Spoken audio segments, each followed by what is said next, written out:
pagkain ng pamilya. Sapat sa apat sa halagang 500 piso lamang. Ako po si Angel Villamer, isang grade 10 learner. Tama! At paano nga ba natin maibibigay ang sapat na nutrition sa ating pamilya? Alamin natin gamit ang Pinggang Pinoy. Ako naman po si Jillian, isang grade 9 learner. Wait mga sis! Ako naman po si Princess, grade 10 learner. Ha? Pinggang Pinoy? Ano nga ba yun mga sis? Ito sis ay gabay para sa wastong nutrition ng ating pamilya. Tama sis! Ito ang food guide para malaman ang recommended proportion ng bawat meal. Dapat ang Pinggang Pinoy ay may Go Foods na nagbibigay enerhiya para sa pang-araw-araw nating gawain. Grow Foods, tumutulong sa ating lumaki at lumakas. At Glow Foods, pinoprotektahan tayo sa sakit at nagpapatalas ng ating isip. Kaya, arat na! Atin nang pitasin ang ibang sangkap sa ating gulayan sa paaralan upang makapagsimula na tayo sa ating pagluluto. Ang mga Pinoy ay mahilig sa pagkain ng mga lutong mayroong talong. Hindi lang ito masarap, mayroon pa itong mga nutrients na nagbibigay ng magandang epekto sa kalusugan ng katawan. Ang talong ay mayroong mababang calories at carbohydrates na magandang balanse sa inyong diet. Ang malunggay o moringa ay isang kamanghamanghang halaman na ginagamit sa loob ng maraming siglo para sa kamanghamanghang mga benepisyo nito sa kalusugan. Ang kalamansi ay may impresibong detoxifying na katangian, kaya naman isa ito sa mga pangunahing natural na lunas na takbuhan ng maraming Pilipino.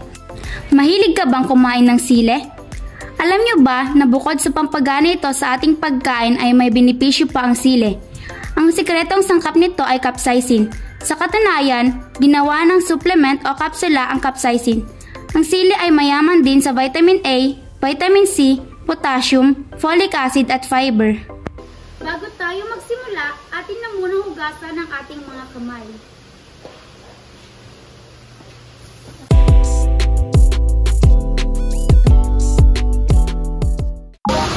Kami po ang Kusina Jancy na magluluto ng tokwa talong sisig at masarap na banana leche flan.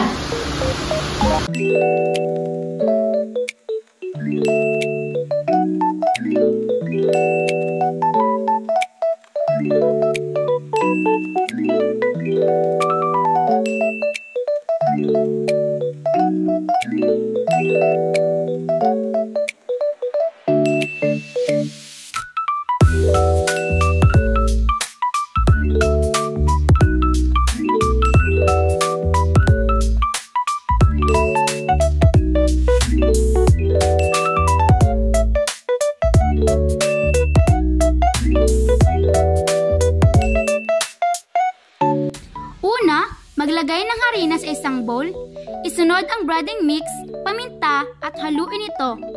Lagyan natin ng tubig hanggang sa maging tama na ang consistency.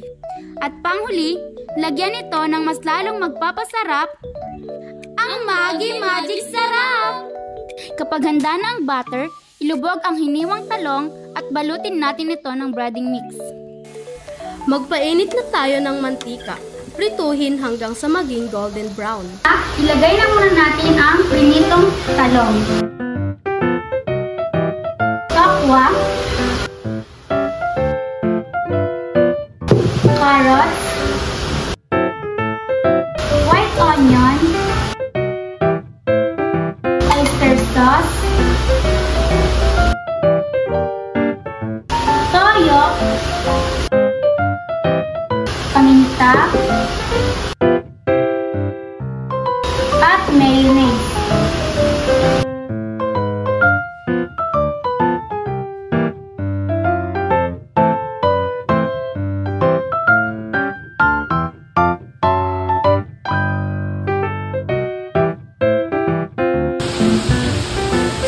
Gagamit tayo ng 6 na piraso na hinog na saging, balatan ito at durugin gamit ang tinidor.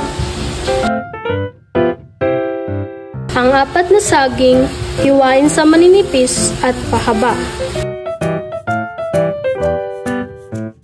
At sa dinurog na saging, ihalo na natin ang 4 na itlog.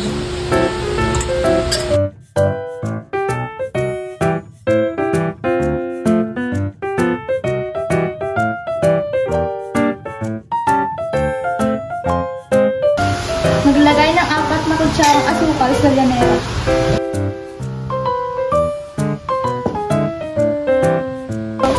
At maglagay na tayo ng hiniwang tabang saging.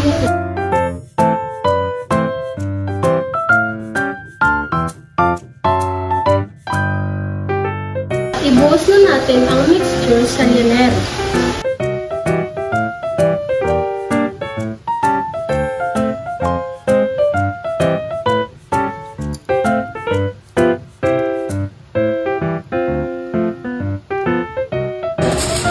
Takpan na natin ito ng aluminum foil para hindi mapasukan ng tubig. Handa na ang aming niluto. Ang tokwat na ng sisig ay mas lalong pinasarap ng mga sangkap na kung aakalain mong ito'y baboy. Ang leche flan naman ay siguradong masarap dahil sa mas pinapili ito ng gatas. Balansi naman ang ating mga pinggan dahil sa may go ang kanin, grow ang tokwa at itlog, glow naman dahil sa saging at talong.